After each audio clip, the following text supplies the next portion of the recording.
Tretje življenjsko obdobje je lahko polno ustvarjalnosti, znanja in druženja. Zakaj je aktivna starost srečnejša?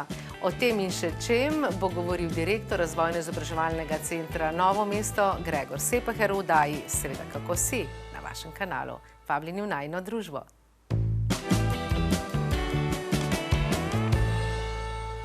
Lepo pozdravljeni, spoštovane gledalke, cenjeni gledalci v novi izdaji oddaje Kako si, seveda na vašem kanalu. Tokrat bomo govorili o tretjem življenjskem obdobju. O času, ki je lahko poln priložnosti, osebne rasti in tudi novih poznanstev, povezav, zakaj pa ne. Moj gost je direktor RIC-a, torej Razvojno-izobraževalnega centra Novo mesto, gospod Gregor Sepaher, torej ustanove, ki res skrbi za to, da tudi predstavniki tretjega življenjskega obdobja lahko živijo aktivno in polno. Živjo. Lepo pozdravljeni.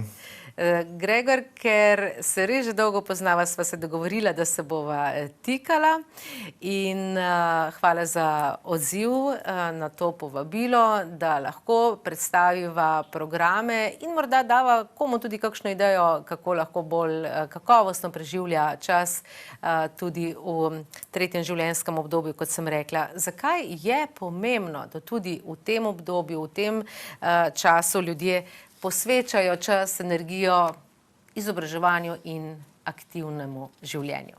Ja, tudi mene veseli za tole povabilo, da lahko širim vse tisto, kar tudi pri nas v naši ustanovi ponujamo. Seveda pa tretje življenjsko obdobje, ko nekako preidemo iz neke rutine, ko hodimo v službo, kar naenkrat se ta konča, kar naenkrat moramo v pokoj, kar naenkrat zgubimo nek krog ljudi in seveda zelo hitro lahko zapademo v neko osamljenost ali pa skratka konec neke rutine, ki smo jo bili navajeni več desetletij.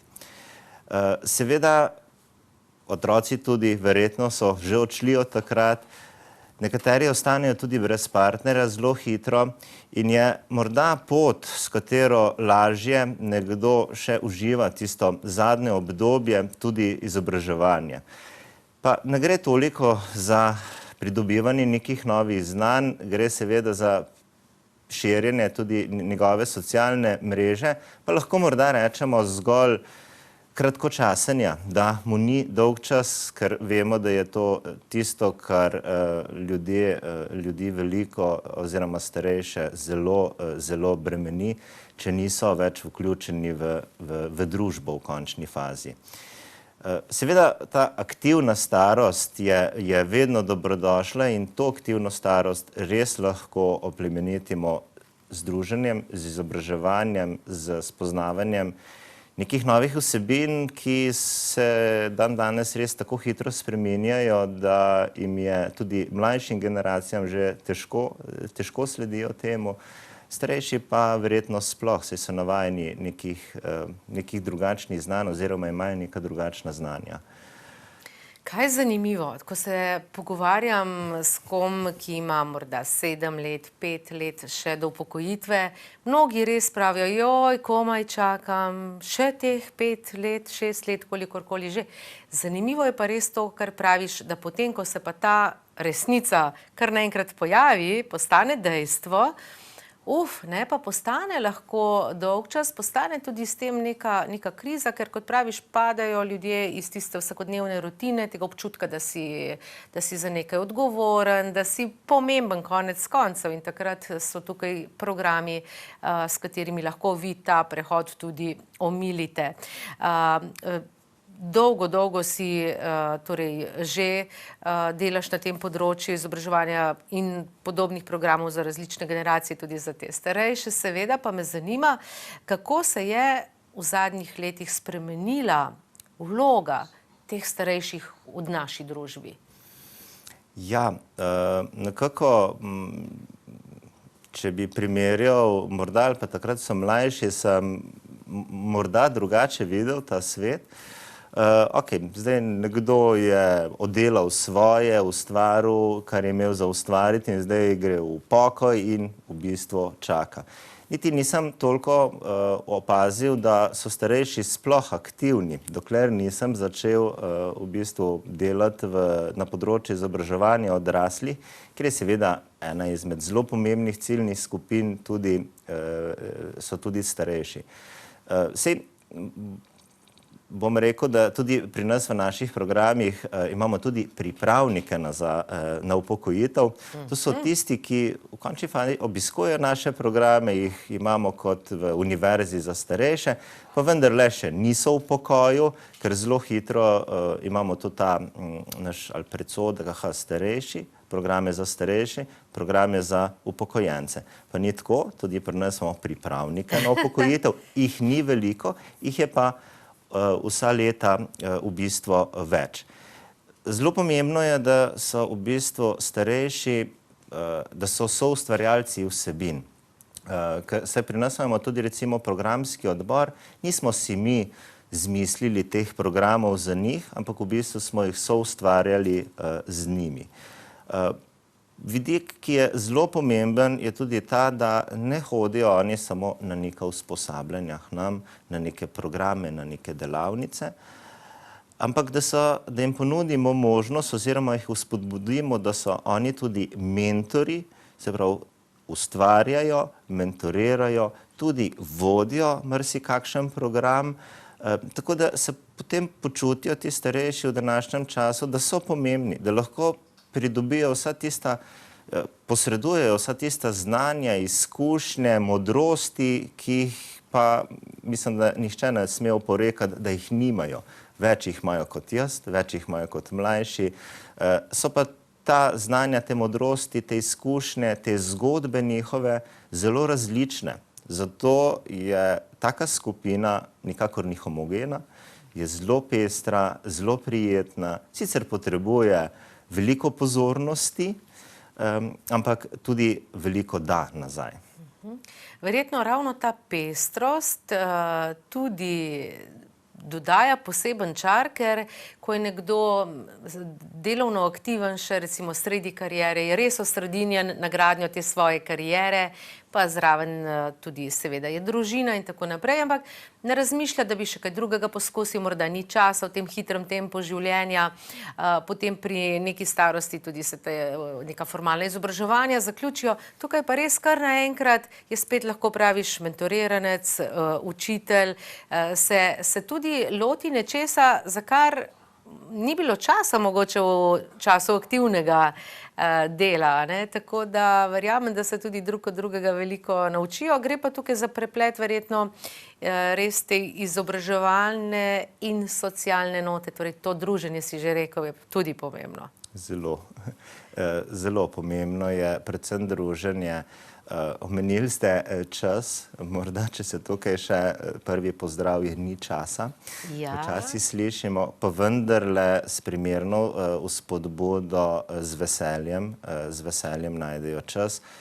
In v bistvu zelo veliko prispevajo. Več, vkolikor nisi vključen res v izobraževanje odraslih ali delaš z njimi, ali pa na drugi strani njihova pričakovanja morda na začetku so, zato se tudi lahko manj odločajo za vstop v neko obogatitev svojega življenja, zato ker pričakujejo, da v redu se ne potrebujem nekih novih znanj, ampak s pravo vzpodbudo in ta vključenost, da so, tako kot sem rekel, soustvarjalci, potem pa z nami vztrajajo. V bistvu zelo redko, zelo malo primerov imamo, da pride in gre, ampak res potem vztrajajo. Seveda, čas je dragocen tudi pri njih in vkolikor se najdejo v naših programih, običajno se, zato ker niso samo izobraževalne narave, je to odlično potem. Odlično funkcionira. še posebej, ker so res njim naravnani, kot rečeno, se pravi, da sodelujejo, lahko predlagajo, kaj jih zanima in se to verjetno tudi od okolja do okolja spreminja na Dolenjskem drugače, kot morda nekje drugje, kjer so neke druge želje ali celo potrebe. S katerimi programi pa jih vi na RIC-u spodbujate, navdihujete in navdušujete? Ja, ti programi se menjajo skozi leta. Če bi pri nas pogledali neko poročilo končno univerze izpred 15 let pa zdaj, bi videli, da je to velika razlika. Ja, so neke stalnice, kot so računalništvo, so neke stalnice, kot so jeziki, pa marsikdo pri jezikih pravi, sej kaj pa bo zdaj potreboval. Ja, ampak marsikdo tudi potuje, želi več ali pa zgolj za obogatitev, za v bistvu, da nadgraditi, nikoli ni imel časa se učiti še enega jezika, so res to tečaje bolj konverzacije, pogovora in tako naprej, da se znajdejo v okolju. Drugače pa imamo seveda tudi kar nekaj časa že bralno skupino, recimo, ki dela sicer oni ustvarjajo svoje branje, nekako bolj v knjižnici, pa je zelo en dober program tudi z glasbo v lepši dan, morda malo kasneje o tem, malo bolj, zakaj je ta program tudi tako pomemben, pa imamo tudi plese narave, pa imamo vse, kar se sodobne tehnologije tiče, uporaba mobilnega telefona. Aktualno v zadnjem času je tudi obnovitev CPP znanja, tudi oni sami ugotavljajo, da verjetno nekaj manjkov pa le imajo tukaj, tako da je tudi eden izmed zelo obiskanih programov, lahko se odločijo za slikanje v skupini. Seveda lahko krepijo tudi svojo finančno pismenost. Ni v RIC-u samo univerza za starejše in se smejo vključevati samo v ta program, ampak imamo tudi kup drugih projektov, kateri so namenjeni tudi starejšim.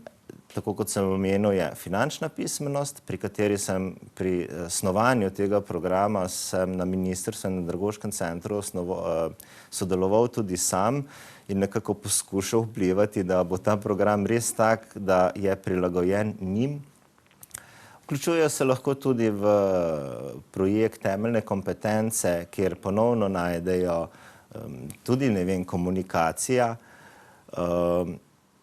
Je pa še en sklop, velik sklop, pa če jih kar imenujem tako, ne vem, programov za zdravje, kakršnih koli, ali to fizično, mentalno, ali ni pomembno.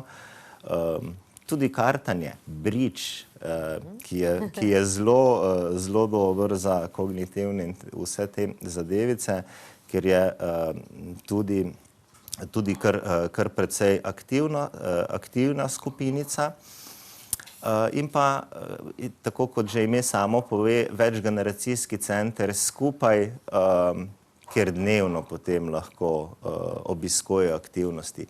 Skratka, vkolikor pri nas nekdo potrka na vrata, se oglasi in želi, je lahko dnevno prisoten na najrazličnejših programih. Zelo pomembno pri vsem tem pa je, da niso to samo enkratne stvari. Da so to programi, delavnice, skupine, ki trajajo večkrat, ki se srečujejo večkrat na teden, ki se srečujejo mesece in tudi imamo skupine, ki se srečujejo leta. Niso zaprte, seveda vedno so dobrodošli novi člani in kjer v bistvu skupaj predelujejo določene teme. Če ne drugega, imamo tudi nekaj članov, ki se udeležujejo tako imenovanih četrtkovih srečanj. Vsak četrtek na RIC-u, razen med počitnicami, tudi oni morajo in smejo imeti tudi počitnice. Če to ni dopust, so pa počitnice. In kaj na teh četrtkovih srečanjih, to so taki ne vnaprej pripravljene teme in pogovori ali je tudi to določeno? Ja, tako, od teh četrtkovih srečanj se tudi zelo veliko s člani pogovarjamo. Zelo moramo biti pozorni in jih poslušati, kaj si oni želijo. Ta četrtkova srečanja pa so potem namenjena zelo velikokrat kakšnim potopisnim predavanjem, kakšnim predstavitvam, tudi zdravstvenim temam, tako enkratnim recimo. Tako da nabor je tukaj zelo pester, nastaja pa sproti. Nastaja sproti, tako nekako jih napovemo za 3 mesece vnaprej, katere teme bodo, in potem spet se oblikujemo z njimi nove teme za naslednjo obdobje. Tako da je res motivacija velika. So kakšni zanimivi morda podatki statistični, koliko je bila, torej skratka oseba najstarejša, ki se je še udeleževal takih različnih oblik programov, torej, ali pa kakšna druga taka posebnost? Zdaj, mi imamo članov 350, nekaj zelo aktivnih, nekateri res se udeležujejo zgolj ene tematike. Če me vprašate, najstarejši, ampak sem prepričan, zdaj, čez 100 let mislim, da nimamo člana, ker bi vedeli, so pa tudi čez 90 let člani stari. Nekje se giblje od 55, pa tja do 80 je ta grupa največja.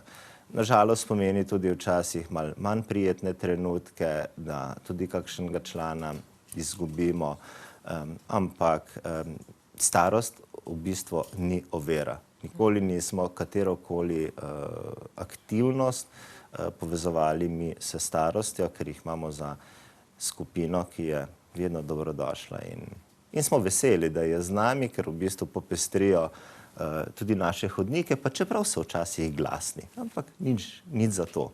In prav prijetno je v prostorih, ko se širi recimo glasba ob plesu, tudi ropot, ampak je to ta prijetna stran teh udeležencev.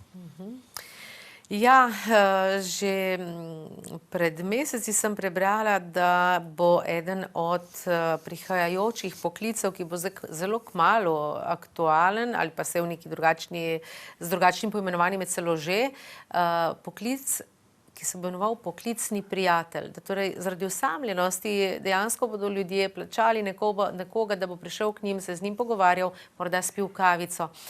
In če to povežem zdaj z naslednjim vprašanjem, katere so tiste prednosti, koristi ravno od teh vaših programov in srečanj, dogodkov, na katere ti starejši prihajajo? V redu, prednost je lahko, da pridobijo neka znanja, ampak je to v bistvu zgolj tista osnova. Naš skriti kurikul je veliko večji, veliko širši, ker je zelo pomembno druženje in pa socialna vključenost. Tako da marsikdo prihaja na različne vsebine, pa ne zaradi tega, da bi on res potreboval, ga zelo zanima, ampak tisto v bistvu rabi sočloveka, morda doma nima več nikogar, rabi druženje, rabi stik, socialni stik, pač vsi smo ljudje in ne konča se pri nas z izobraževanjem, ko odzvoni zvonec. Vedno je kava potem tudi. Oni to imenujejo sebi podaljšano bivanje. Tako da gredo učenci, tudi sami sebi pravijo, marsikdaj učenci, da se udeležijo kavice in v bistvu imajo podaljšano bivanje. Marsikdaj je to podaljšano bivanje traja dlje kot v bistvu sam pouk, če bi temu tako rekel. In to je tisto, se pravi, ta socialni stik. Po drugi strani pa tudi, da jim damo možnost in priložnost, da tisto svoje znanje predajo naprej. To je zelo pomembno, da če jaz imam neko znanje in ga neke izkušnje in jih lahko podam nekomu drugemu. Izjemno smo ljudje, tudi starejši, zelo ponosni na to, da lahko svoje znanje in svoje izkušnje v bistvu predajamo komorkoli, svojim vrstnikom, mlajšem, pa tudi nam, organizatorjem, tudi meni. Marsikdaj slišim kakšno zgodbo, v kateri se tako malo zamislim, ok, verjetno, oziroma na koncu sem prepričan, da imate prav temu. Tako. Ja, torej ta socialni stik, potem to učenje, torej res, vi ste učeča se organizacija, potem to, torej ne samo, ko je nekdo mentor, recimo od njih, ampak tudi to medsebojno neko svetovanje, poslušanje in tako naprej. Lahko bi govorili tudi o tržnici znanja v smislu njihovega medsebojnega poučevanja, popolnoma neformalnega, ne? To vse, česar prej ni bilo. Kako pomembno je res, da ohranjajo starejši, tudi s temi programi, ta občutek lastne vrednosti in pa občutek, da so še vedno fit, bom rekla, da so pomembni in da se tudi njim nekaj dogaja. Ja. V bistvu je to temelj vsega. To je občutek smisla, občutek pripadnosti je v končni fazi, tako kot sem rekel, temelj vsega. Če nekdo čuti, da je pomemben, bo tudi bolj fit, bo tudi bolj zdrav. Tudi družbeno potem vplivamo na manjšanje stroškov zdravstva. Lahko. Neposredni učinek vsekakor je. Vemo, da ko so ljudje doma, sami pa malo pojamramo, pa v redu, pa zdaj že dolgo nisem bil pri zdravniku, pa moram malo zdravnika obiskati.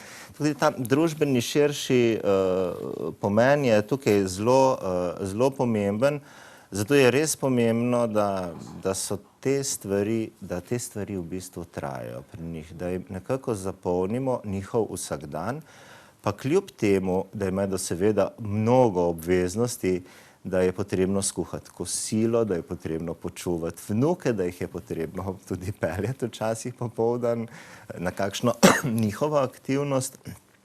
Tako da sedaj dobro poznamo, tako da tudi znamo izbirati čas, da to ni ob popoldan, pa da to ni ob 12, pa da ni to prezgodaj zjutraj, pa vekolikor sneg zapade, da je treba malo prilagoditi, pa če prihajajo iz ruralnih območij, da moramo vedeti, kdaj je trgatev, pa kdaj se krompir pobira in tako naprej. In se gre takrat tja pomagati in učiti, se preselijo. Tudi lahko imamo tudi aktivnosti, ki v bistvu potekajo na terenu.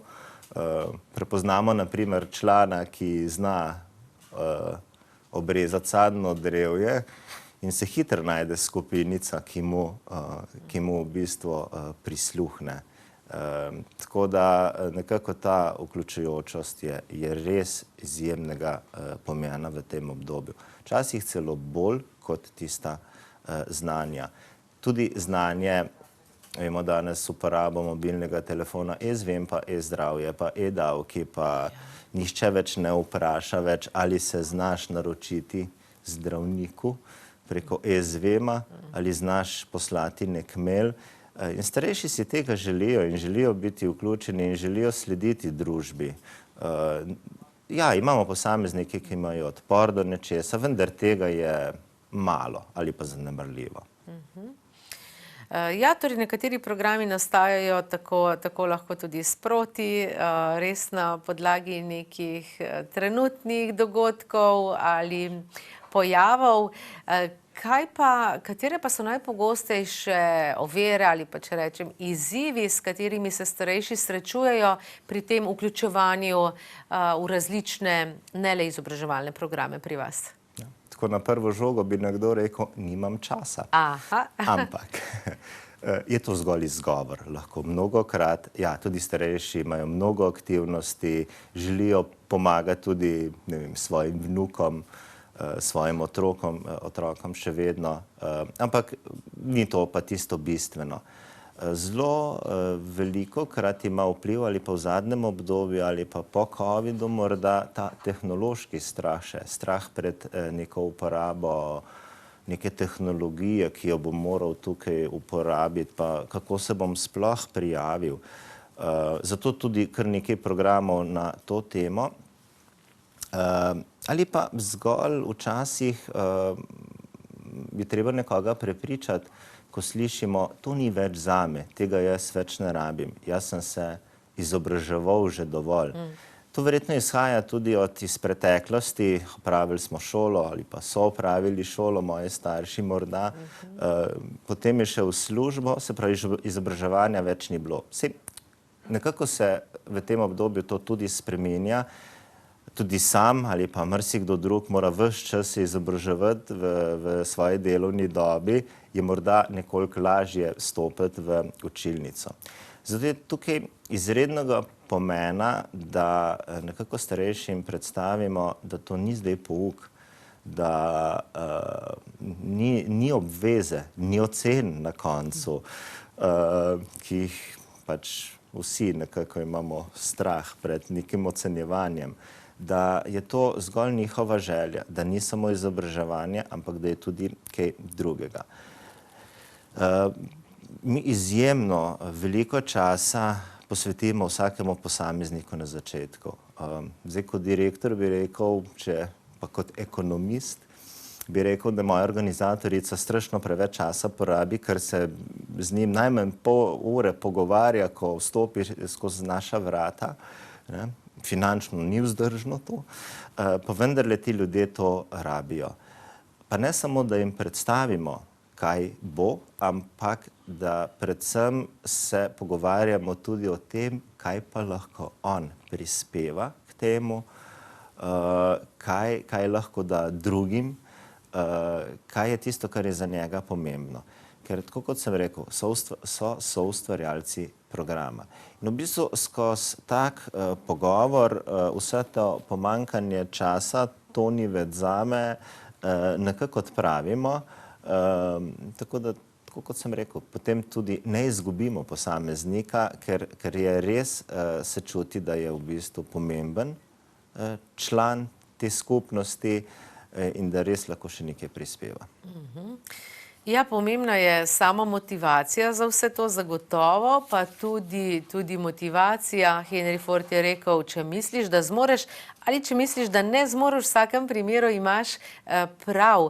In tudi za tretje življenjsko obdobje zagotovo to velja in verjetno potem, ko vidijo lasten napredek, te korake, te premike, je potem tudi to zadovoljstvo še veliko večje.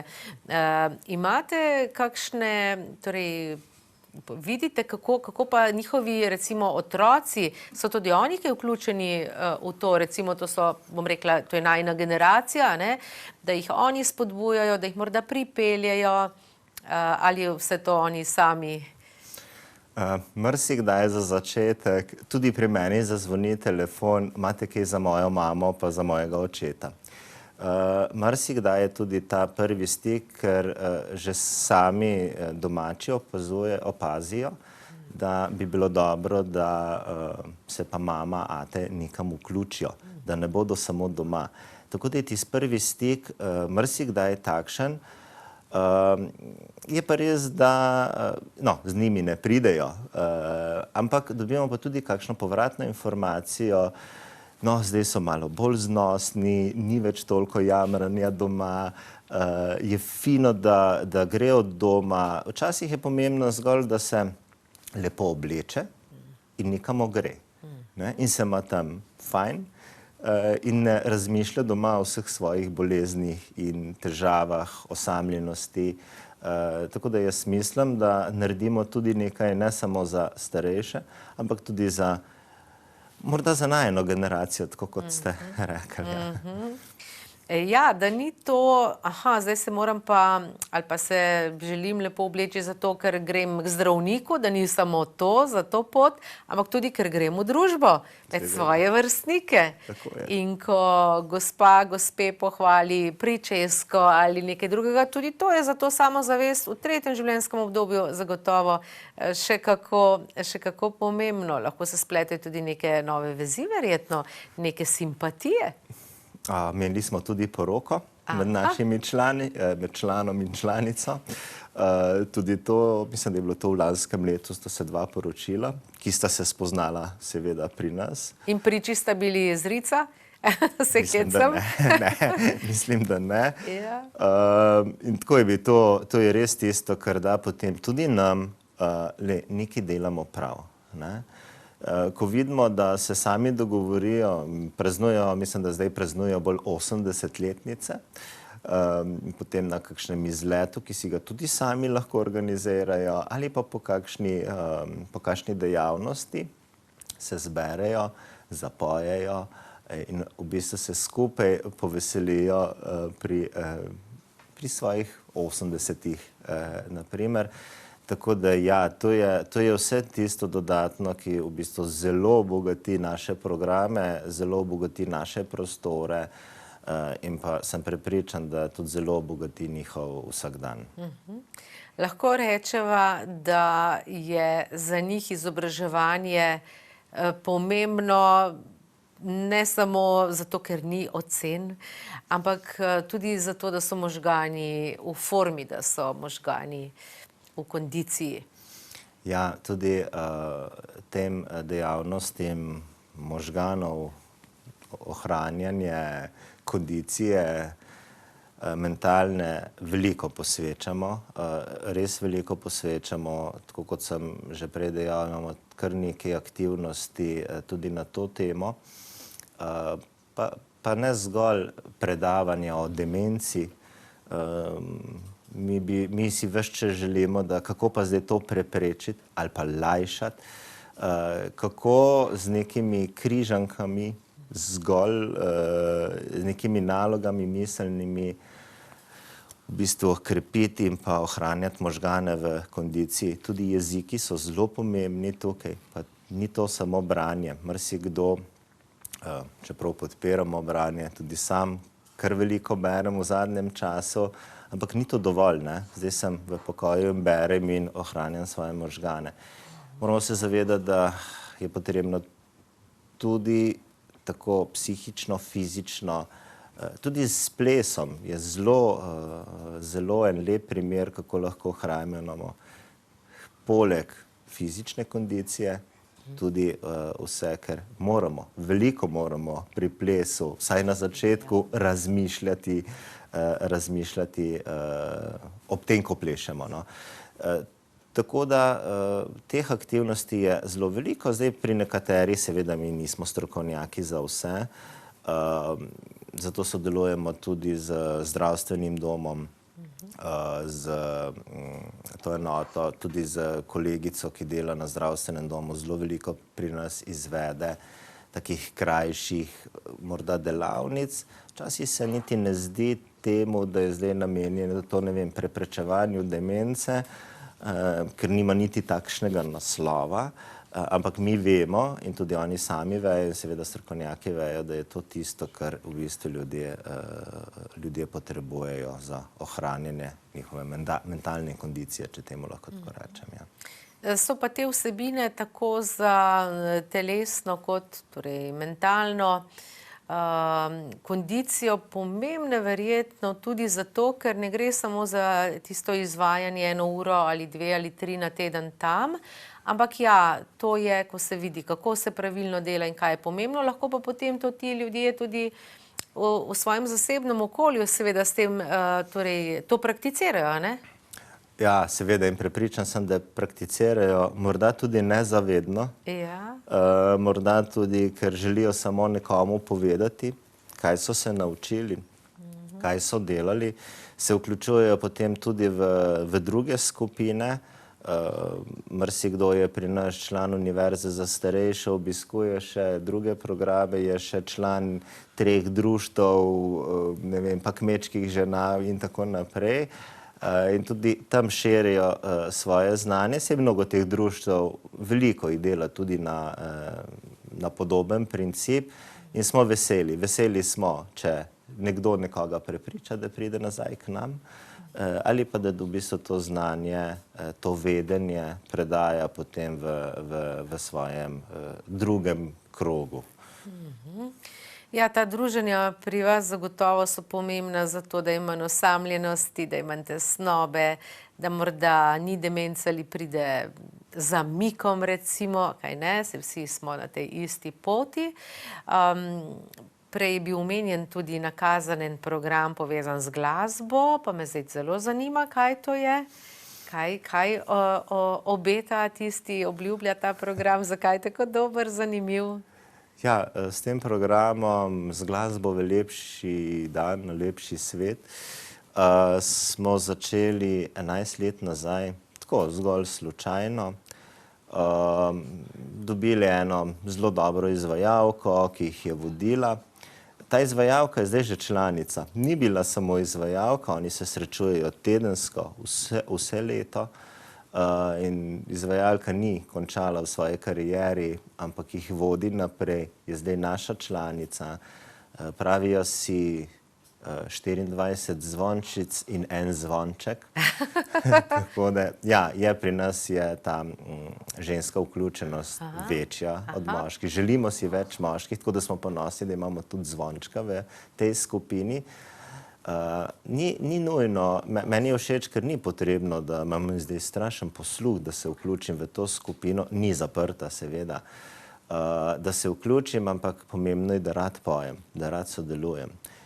Izdali so recimo tudi svojo zbirko pesmi, mislim, da je 150 pesmi v tej zbirki, mi jim tudi pomagamo potem malo pri izdaji, pri oblikovanju in vseh teh stvareh. Seveda, za zaključek šole, razreda, zapojejo celotnemu razredu vedno. Vedno imamo te uvodne dneve, zaključne dneve, srečanja ob novoletna srečanja in tako naprej. Tako da oni so tisti, ki morajo pokazati, kaj so se naučili, jim zapojejo.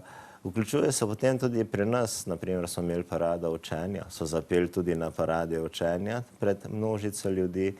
Vključili so se recimo zdaj tudi v vseslovensko akcijo petja, so peli pred Rotovžem, pa pred kulturnim centrom, pa v dom starejših občanov so šli še pet. Tako da je tako skupino, ki deluje, zelo lepo videti, ker ne samo, da se bom naučil peti, ker imam posluh, pa bom šel v pevski zbor, ker to ni več pevski zbor. Ja, pojemo. Ampak je pomembno še kup drugih stvari, kako se v bistvu med sabo povezujejo, kako želijo predstaviti v bistvu to svojemu razredu, čeprav mi smo šola, kako se vključujejo potem v druge, tako kot sem rekel, vse slovenske akcije. In res je to ena zadevica, na katero smo vsi v bistvu lahko ponosni, da smo združili tako skupino skupaj. Ja, vse to zagotovo vpliva na hormon sreče na kakovost življenja. Pa ne, zanimivo samo teh posameznikov, ki so aktivni pri vas, ki so dejavni, se v to vključujejo, ampak potem to navdušenje, to dobro voljo prenašajo tudi na tiste, s katerimi sobivajo, če s kom sobivajo doma. In je to res en tak lep krog. Torej, omenjava Univerzo za tretje življenjsko obdobje kot eno od možnosti, ki ponuja različne izobraževalne programe. Koliko časa pa je že ta univerza pri nas dejavna, prisotna? Približno 25 let. 25 let aktivno delujemo pod tem imenom, oziroma najprej smo bili Univerza za tretje življenjsko obdobje, zdaj Univerza za starejše. In iz leta v leto smo večji, iz leta v leto smo bogatejši, so bogatejši oziroma smo bogatejši vsi.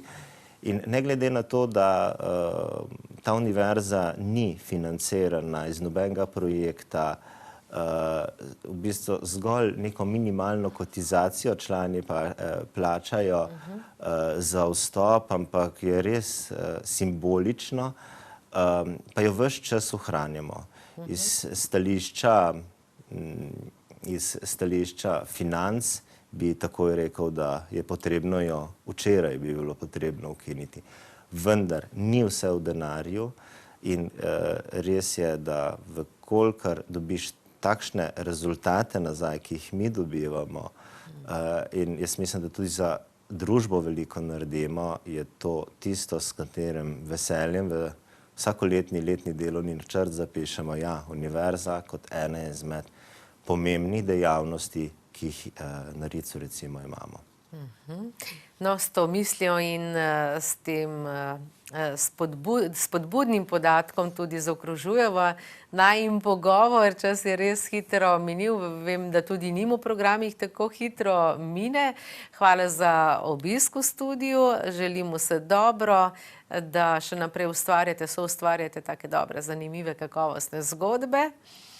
In tudi vam, spoštovane gledalke, cenjeni gledalci, hvala, ker ste bili v najini naši družbi. Ja, čas je dragocen, zato ga dobro izkoristimo in živimo tako, da bomo res čim večkrat imeli nasmeh na obrazu. Hvala za pozornost in vse dobro do prihodnjič.